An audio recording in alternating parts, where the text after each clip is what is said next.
Hey everybody, welcome back to the Rockman Power Hour. My name is Jason Rockman, and this is a weekly podcast where we talk to people that are interesting, whether it be a musician, whether it be an actor, whether it be someone who's into activism, whatever, as long as they're interesting. And we've had nothing but interesting people on this show so far. We wanted to give a big shout out to our title sponsor, Heartbeat Hot Sauce. The best hot sauce around. This is a small company out of Thunder Bay, Ontario that make small batch fermented hot sauce, and the one I am holding is their collaboration with UFC legend Dustin Poirier. This is Poirier's Louisiana style hot sauce, and you can get this through heartbeathotsauce.com. My co-host Ryan Stick, I know Ryan, you are a big fan of hot sauce as well. What do you got this week? Well, I got, even though it's not on my person because I left it at my friend's place because it was such a big hit, the dill pickle was slamming. We put a bunch of it on it, and everyone loved everything. But I was amazed. My best friend Jason Boudreaux, he really went to town on this dill pickle. And it's funny because dill pickle to me, when I hear dill pickle, I'm like, I won't even eat that kind of chips. Yeah. But in hot sauce style, yes, that was the biggest hit. And it's interesting because every time I bring a box of Heartbeat hot sauce everywhere I go, I do that now. I don't know. It's weird. I'm just like, have you tried Heartbeat hot sauce? That's what happens when you happens when you sponsor us. It takes over my personal life. And I ended up, slinging hot sauce, like going town to town, be like, hey, have you tried a hot sauce? Heartbeat will make your heartbeat. The thunder from Thunder Bay. Yeah. And really, my buddy Jay, really responded. He even texted me about it the next day. So, good for you, Heartbeat hot sauce. No one does that when I bring sriracha anywhere. So, yeah. That is true. That is very true. Again, check them out, heartbeathotsauce.com. And what I like, I think we spoke about this last time. I like the fact that they have a meter on the back. So if you want something that is going to, not necessarily destroy your taste buds, it'll tell you. And Dustin Poirier one, the Louisiana style, is a medium hot sauce, which is very good. So our thanks to Heartbeat for being on this journey with us, and check them out. They've got incredible hot sauce, and it's a Canadian company. I should learn how to do that because one of his hot sauces surprised me one day. Which one is it? I mentioned that on the live. Is that the Scorpion one or this one? Yeah, that's the KO. That's the knockout edition. And I mean, that should say it right there. It's a knockout edition, which means it's going to knock you on your butt. But unlike other hot sauces, Ryan, it doesn't come back the next day to wreak its havoc. A lot of them do, and it doesn't. It does not burn to pee. It's true. It does. It does not. It does not come back and haunt you a second time, and that is a trick I guess they've got down. But anyways, thanks to Heartbeat Hot Sauce. Check them out. They're a great company out of Canada that we love having on board. So Ryan, this week we have a very special guest, and I know not only is he someone that I have known for a long time, that I've respected for a long time. I actually really like this guy a lot. He's a great human. But he's someone also that that has personally touched your life, Raine Maida. Yes. Tell me a bit about that before we dive into this. Well, everyone, I hate to start this night on a downer, but history is history, and there's a positive in it. But when I was about 19, it was Christmas Eve, and I discovered there was some weird, lumps in my neck, and it was kind of weird because I thought I had mono. And, I was saying, oh, crap, maybe the next day my family is going to see family. I'm like, I shouldn't go with you guys. I have mono. Yeah. Lo and behold, I wish I had mono because the next day, we go to the CLSC or the drop-in and they kind of feel the lumps and they're like, oh, you should go get this looked at. And then proceeded to have those, the most cinematic experience I could ever think in my life when it comes to, when you watch a movie and a song drops in and you're like, wow, I wonder how they thought of dropping that song. Yeah. This is the only time in my life where music appeared because nothing else could be processed. And I remember you go into the room, you get the test, and the doctor comes in. My mom, my dad are there, and they're like, yeah, you have non-Hodgkin's lymphoma. And I had no idea what that meant, but I had seen a Charlie Brown cartoon about a year prior called Why Charlie Brown Why, where a friend of his says, I have lymphoma.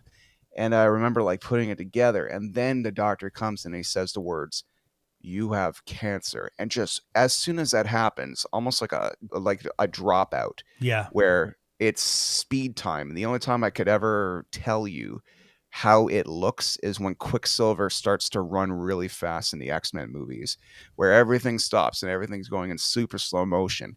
And the only song I can hear is 4 a.m.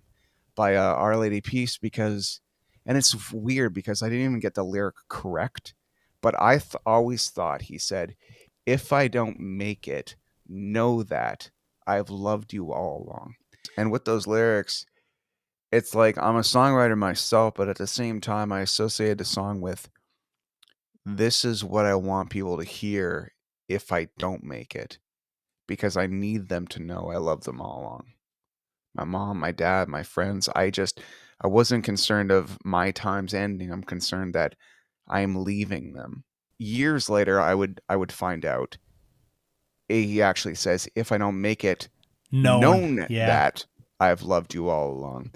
But I think that's the beautiful thing about music and about lyrics and music and people from all different languages around the world who don't really grasp every single syllable or word, but the music means something to them. And I remember telling Rain that, and I kind of, I'm not in this interview years ago at Showm FM, and he's a very serious, beautiful soul, and I'm a goofball, so I'm kind of telling it like, yeah, yeah, yeah. This and turns out I have cancer, and I thought about your song, and crap, there was an N in one of the words. Silly me, and just kind of turning back to him, this look of seriousness on his face, and I'm just like, oh right, I am broken, and not everybody has this dark sense of humor. Yeah. But it was really important, even back then, to meet Rain, and then today to have him on the show.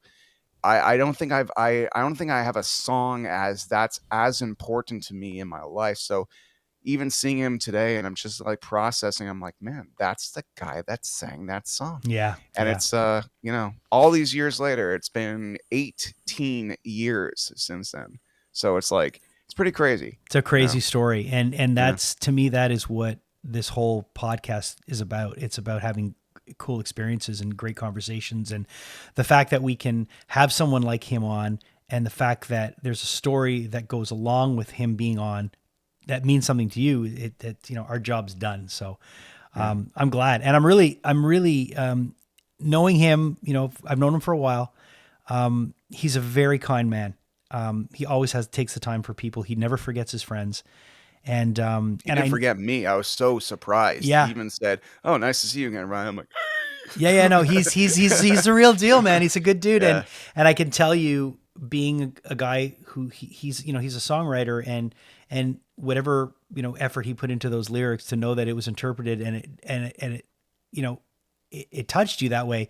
He's probably really happy about that. And I'm sure when he listens back to this, he's going to feel that. So, but that's the thing about Rain, and that's the thing about Our Lady Peace, is that the music's always come from an emotional place. It's always been wrapped up in meaning. And it's nice to catch up with him today and see that he has not rested on his laurels. He's not gotten lazy. The guy's always creating. He's always looking. He's always searching. He's a real journeyman when it comes to that. He's always on the road looking for new things. And whether it be having his finger on the cutting edge of technology, whether it be pushing his songwriting skills, I love it. I love it. We even touch on him being a parent and stuff in this. So this is a real treat to have this guy on, because he means a lot to you, obviously. Very much. And he means a lot to me, part of my formative years. I mean, man, this record, and if you can't see it, if you're not watching this, Naveed, this record was so important to my band and to our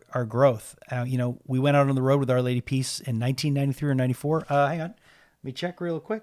1994, when this album came out, we went out on the road with them and did a bunch of dates in Quebec. And this is a brilliant record. I love this record. And of course, Clumsy, was the record that just opened the world up to them. So I love Our Lady Peace. I love Rain. He's a great guy, and I'm really glad he took the time to chat with us today. So without any further ado, here is our conversation with Raine Maida of Our Lady Peace.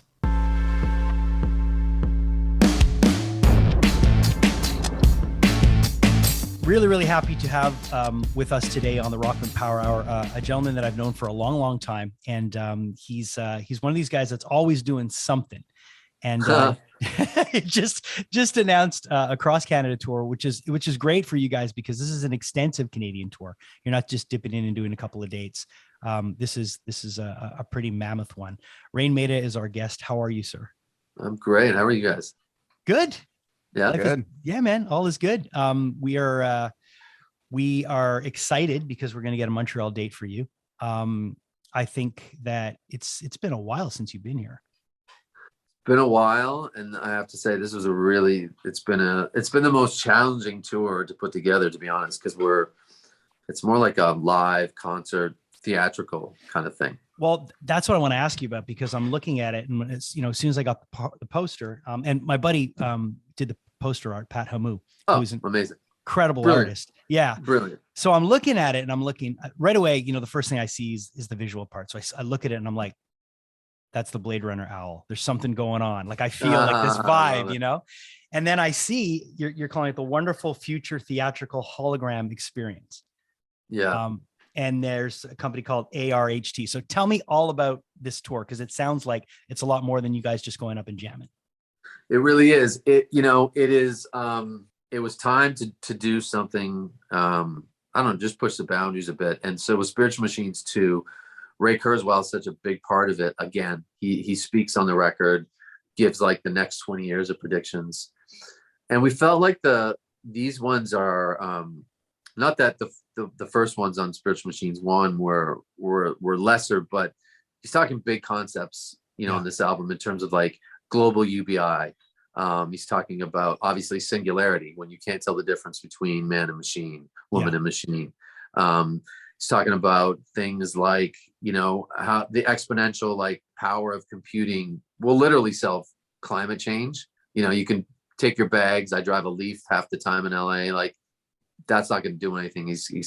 Technology will save us, we'll save the planet kind of thing. From poverty, food sources, it really is like big stuff. So it felt like the little clips on the album were one thing, but hey, wouldn't it be amazing to have Ray at these shows talking, starting dialogue on all these things? Because I'm sure people have questions when you talk about UBI. It's like, what's UBI? Mm-hmm. Oh, universal basic income. Everyone's going to get a check just so we live at some baseline that's, human. Right. Big deals. So obviously, we can't bring Ray on the road with us, but we thought about it and like, how do we do that? Well, through holograms. So I was in Boston a few weeks ago, spent the whole day with Ray, just filming a bunch of stuff all around this. He has a new book coming out in the fall as well. So just fascinating. And then people on the first record, there was a hidden track where Ray speaks to an AI called Molly that he invented.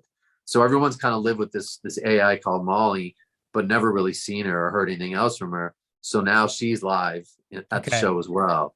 And some special guests, because it's interesting, obviously, what we can do with holograms. So I think it's really going to surprise people. I want it to feel like, I don't know if this is way too heady or I'm an idiot and this is going to fail fantastically, but I kind of wanted it to feel like, yeah, you saw a great rock show, but almost like those movies you walk out of, even like the Batman. Yeah. Do you sit in your car with your buddies and talk about it for a minute? Like, do you go analyze things afterwards? And I hope people walk away from this show because of the dialogue and some of the stuff that's interspersed with the music, with the holograms, that people walk away and they're like talking and having dialogue about it.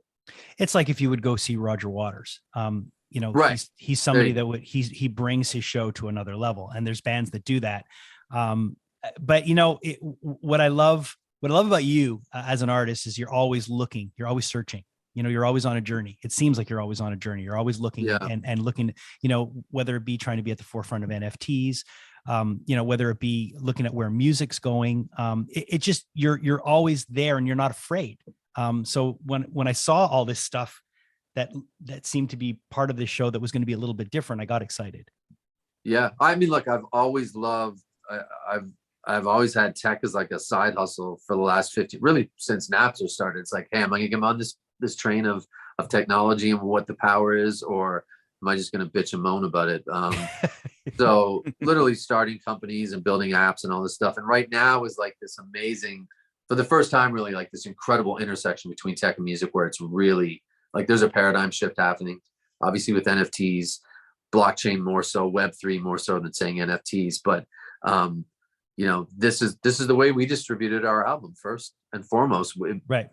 Back in December, 500 lucky people got this album as an NFT and other utilities with it, but they got it like 5 weeks before it hit the DSP. So that's a pretty cool thing. Maybe next time it's 5,000. Maybe after that, we don't go to DSPs anymore and we just, go direct to fan. That's what Web3 is about. It's about removing those gatekeepers and middlemen and being able to talk and own your data. And I'm a big believer. I've been a big believer of that since I got into music, and it's finally coming to fruition. I remember when the World Wide Web kicked off, and there were very few people that championed it, but one of them was Chuck D from Public Enemy. I remember he was just like, "This is brilliant. We are going to be able to get information out to people without a gatekeeper." So, and it's funny how it's taken a lot of people to, it's taken a lot of bands to realize, you can be at the forefront of your destiny, and you can control where you're going to be going if you just put the work in, because there's a lot of opportunity for artists, and we're seeing it now. I mean, I look at radio, and being a guy who's in radio, radio is still an important piece of the puzzle, but there are so many bands that have careers that have nothing to do with traditional media at all. I mean, they're not even spoken of on traditional media or in any traditional avenues. It's through these creative ways. So it's good to see that a band like you, who, you guys who came up in that time, are able to do that shift. Yeah.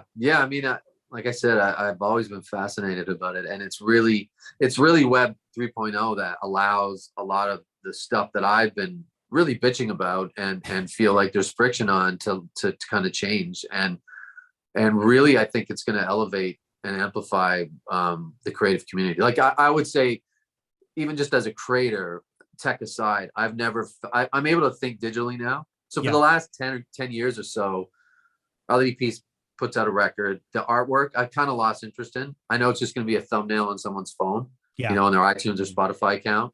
I was like, really? Do we really if you do something really, inventive and detailed, no one's going to see it. Like, it's too small. So I kind of gave up on that.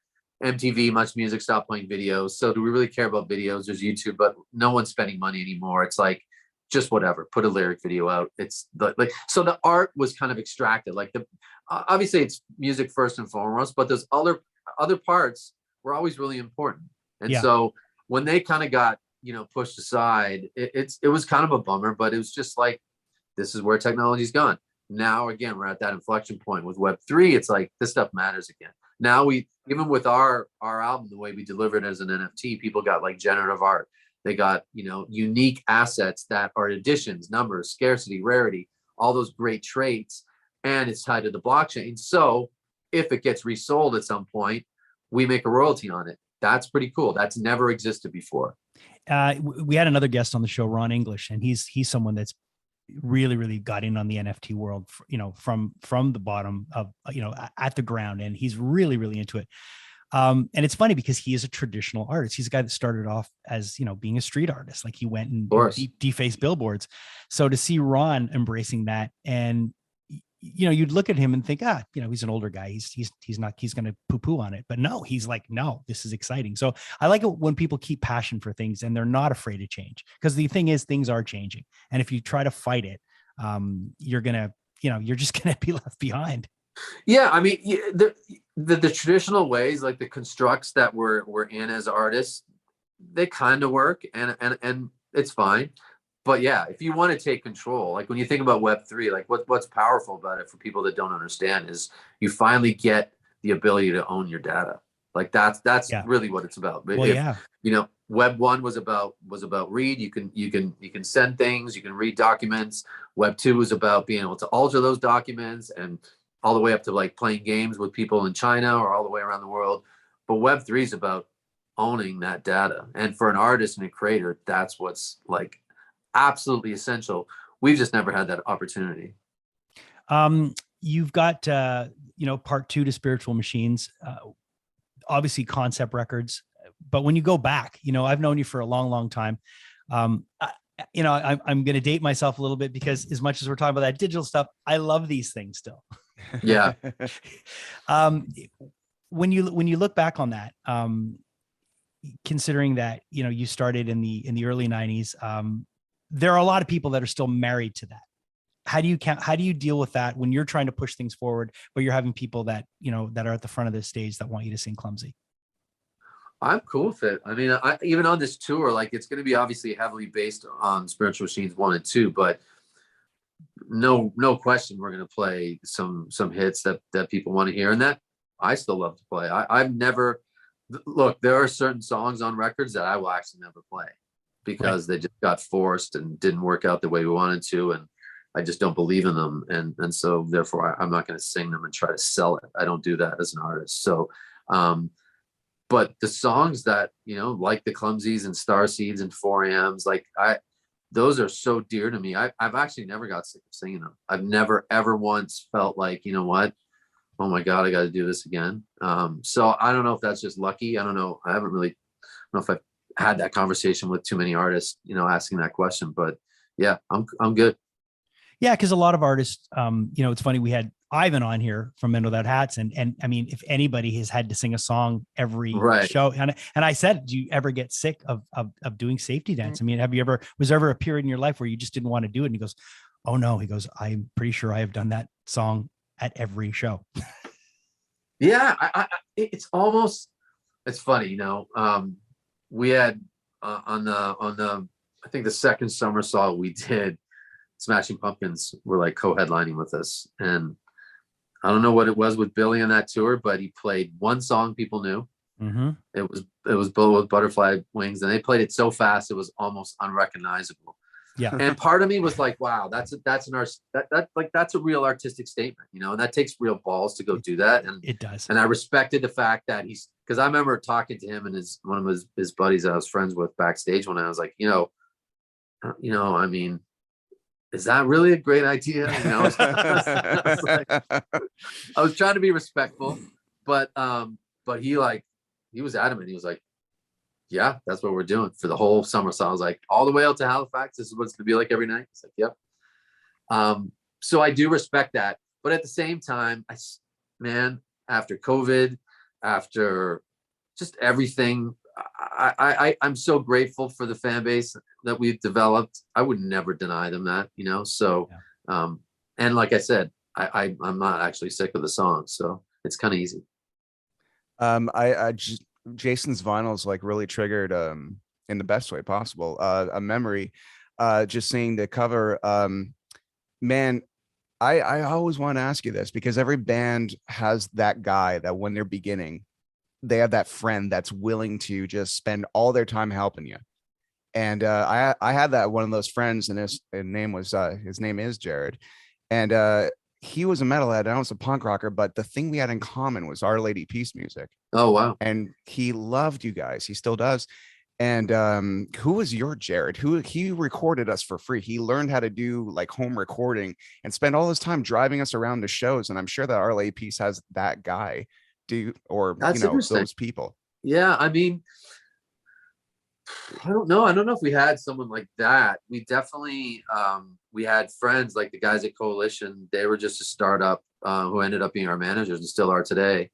The brother of the manager was a producer, kind of let us into the studio late at nights for cheap because we couldn't afford to pay the day rates.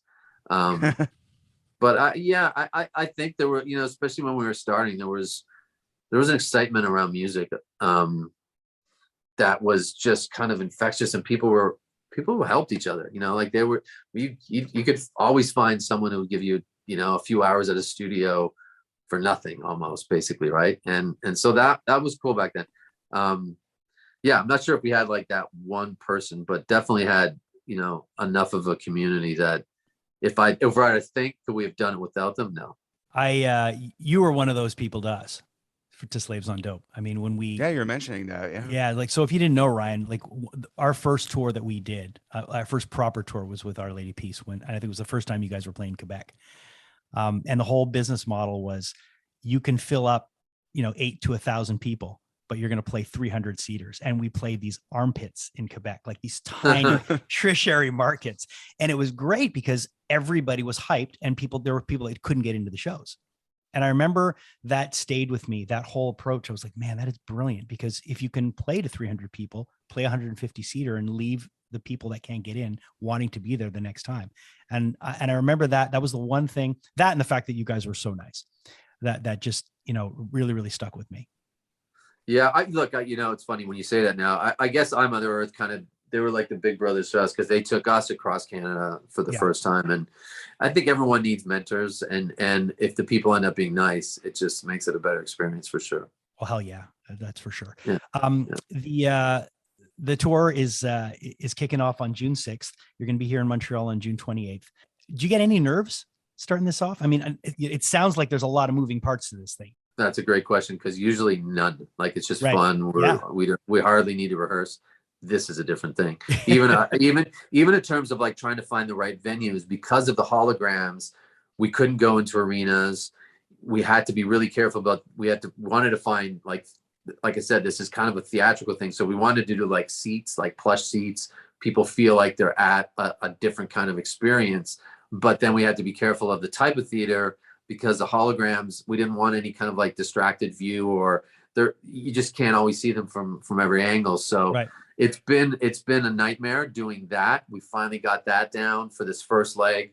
The second leg will be like East Coast of Canada and US in the fall.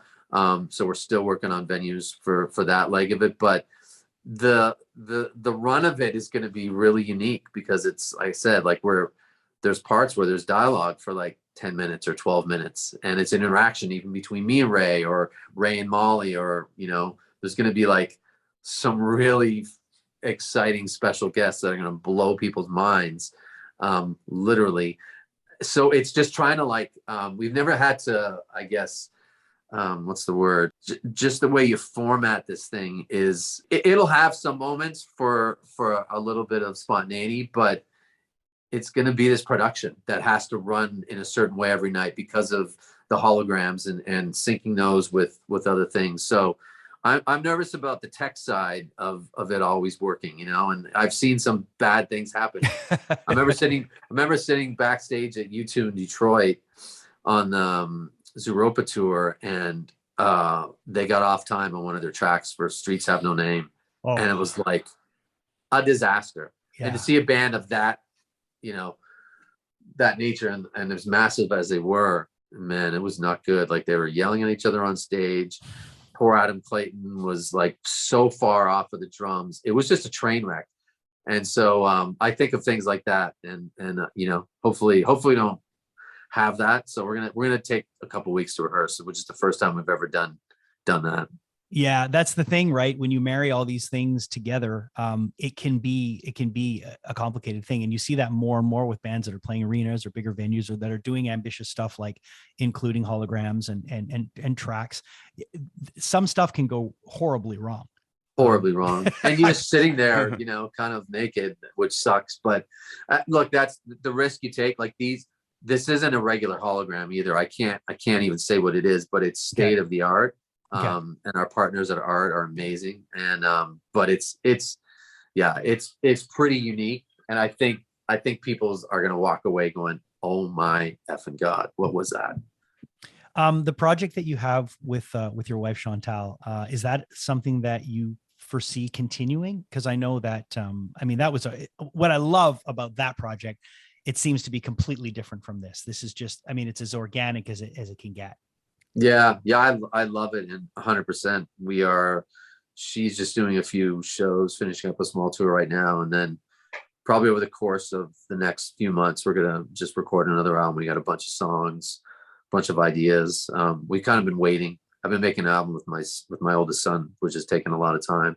So Chantal's she's like, hey, it'd be great if we can make some music. I'm like, I'm working with your kid. Like, give me a break. But yeah, that's coming soon. Yeah. So, Ryan, if you didn't know, Raine's got a really, really talented kid that can sing. And I never knew this, but of course, the beauty of social media. I didn't know he had a kid, so this is great. There you go. Well, you had, the anniversary of Clumsy, and Chantal and your son sat at the piano. Oh, that's right. Yeah. And I remember immediately I texted you and I said, I'm not crying. Are you crying? Like, it was just beautiful. It was so nice to see. and now that I have you here, I want to ask you, because we're kind of face to face. How did you feel when you saw that? Because as being a dad, I mean, I've got a 17-year-old, a 14-year-old, and just the other day, my son posted something. He's going to hate me for saying this, but he posted something on Instagram where he was just playing guitar and singing, and it was the first time I've heard him sing. Wow. Really? And I was like, A, you're so much fucking better than me. You're way better looking than I am. And you have hair.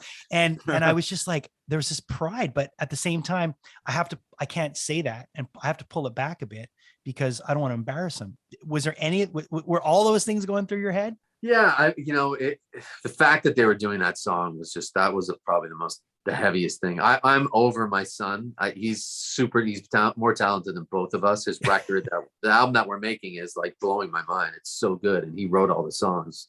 But yeah, it's, when your kids can kind of, I guess it's a bit of a tribute, but there's nothing like it, right? There's nothing that can touch you emotionally, spiritually when you see something like that. It was, I got goosebumps, you just talking about it. Yeah, no, and I got him, and I'm not even, he's not even my kid. I got him through you. So I was just like, it was just a really nice moment. It was, and especially, this last couple of years have just been so shit. And to see that, it was just, I think there's this kindness that I've always believed in it, but there's this kindness that seems to be starting to spread through people. And it was just a nice moment to share. Yeah. Well, it's funny when you talk about that, because music, like it feels like we're coming out of that hibernation and music has like relevance again. I didn't listen to any new music during COVID. I binged everything on Hulu and Netflix and Amazon Prime. Shows were fine, but for some reason, and a lot of friends that released music over COVID, but I don't know what it was. Maybe because I knew I wouldn't be able to go see them right away. Yeah. But music, I went back to comfort stuff, like the artists that I grew up with, and that was amazing during COVID. And it provided some sort of like safety and it, it was serene. But now it's like I'm back in. I can't wait. Anytime there's new music coming out, I find myself diving into it right away. I'm actually really glad you brought that up, because the song 4 a.m. is particularly a very important song to me. And times in my life when, prior to COVID, when the world went a little dark at one point, I found comfort in that song 4 a.m. But I was wondering, what's your 4 a.m.? What's that song that you go to that, kind of almost cinematically appears in your mind when you need a step up? Yeah, there's a lot of them. I mean, Radiohead has a song called There There that is just a slow burner that just creeps and creeps, and it's this beautiful rhythm and these gorgeous melodies like they do. That's a song that I often like just go to. And then albums like, put on a Nick Cave album or put on a Buckley album,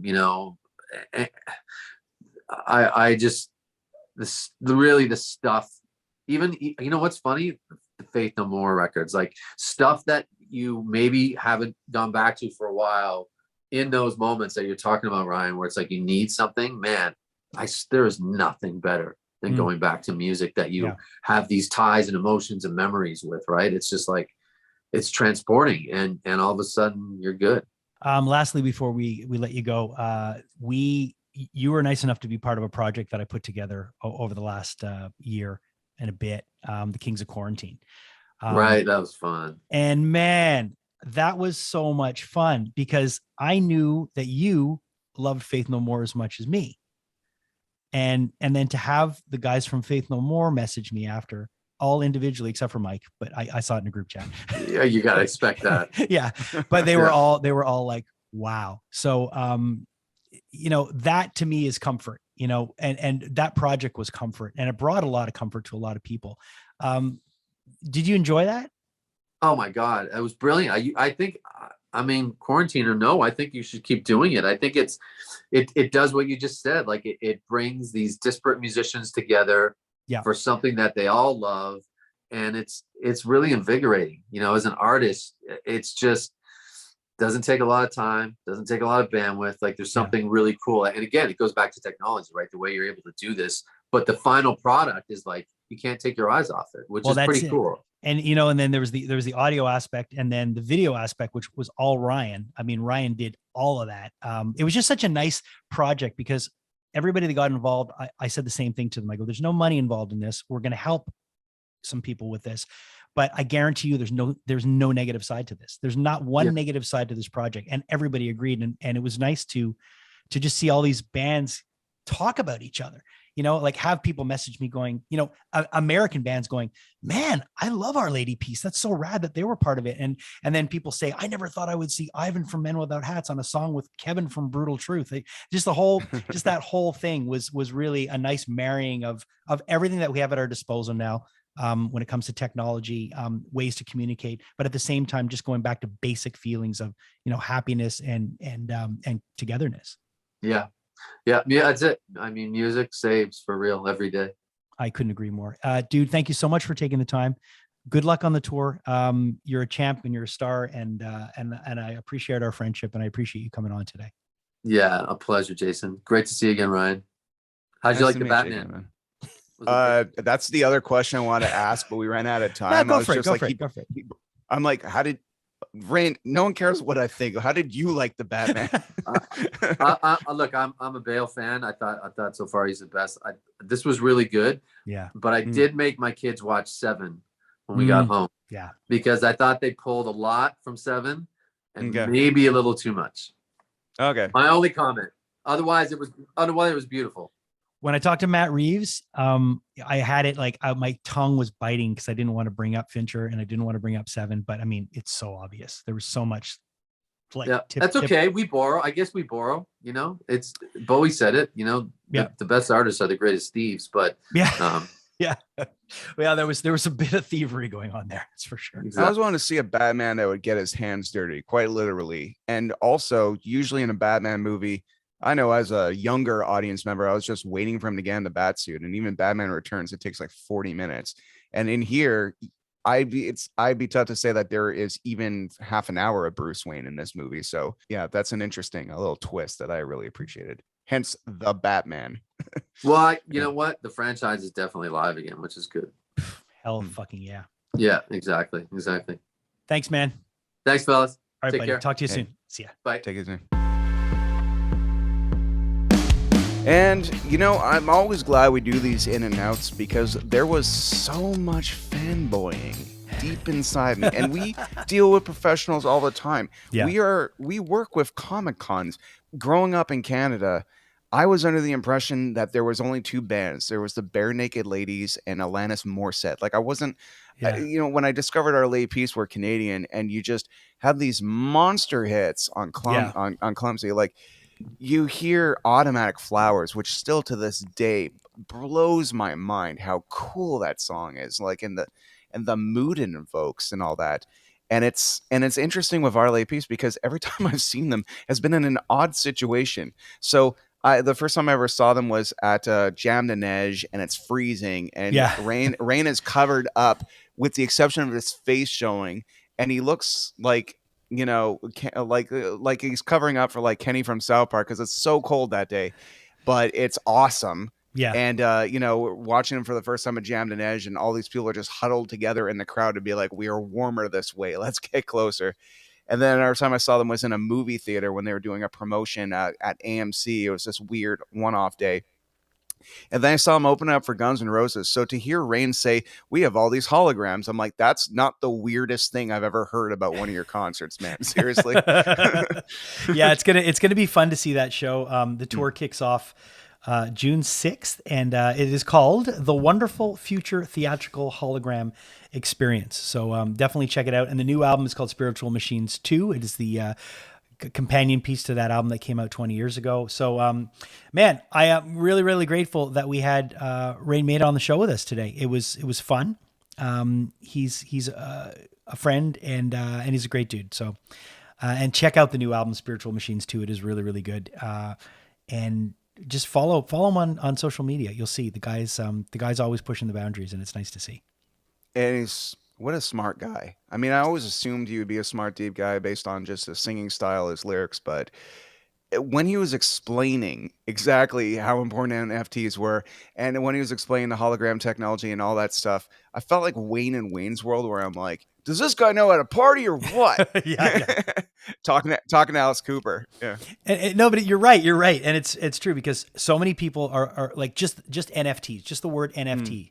A lot of people, he the whole, the whole way he explained the blockchain and how that all comes back to you and that you own that. And then the artist gets a royalty if it gets sold again. Like, I just thought, man, you should go out and explain this to a lot of people because you have a really good way of doing it. So it was a pleasure to have him on the show. And next week on the show, Ryan, we have another guy who just happens to be Canadian, who is an absolute legend. Alex Lifeson from Rush is going to be joining us next week on the show. And he's got a brand new album called Envy of None. It's a new project with one of the members of Coney Hatch and this incredible singer named Maya. So we're going to take a deep dive with Alex Lifeson, yes, one of the founding members of Rush, on the Rockman Power Hour. Blows my mind that that's happening. Want to take a minute to thank Heartbeat Hot Sauce again. If you've not checked them out, they're a wonderful hot sauce company out of Thunder Bay, Ontario. We love them. I am holding the Poirier Louisiana style hot sauce. And this is, of course, a collaboration with Dustin Poirier from the UFC. They do all kinds of great stuff, and they've got all kinds of great sauces that you can check out. A small batch fermenters out of Thunder Bay, and you can get all their stuff at heartbeathotsauce.com. Thank you to my co-host Ryan Stick, who is fumbling with his hot sauce bottles. I'm pretending I'm Wolverine. Your hot sauce claws. Also, thanks to Studio House Designs for always making us look fresh. We appreciate them. Thanks to my co-host Ryan Stick. Thanks to our producer Julia Kedzierski, and of course all of you for joining us on this journey. If you would be so kind, like and subscribe if you are watching us on YouTube, and if you're listening to us on streaming, please just like the podcast, subscribe to it, and you will never miss an episode. Thanks again, and we'll see you next week on the Rockman Power Hour.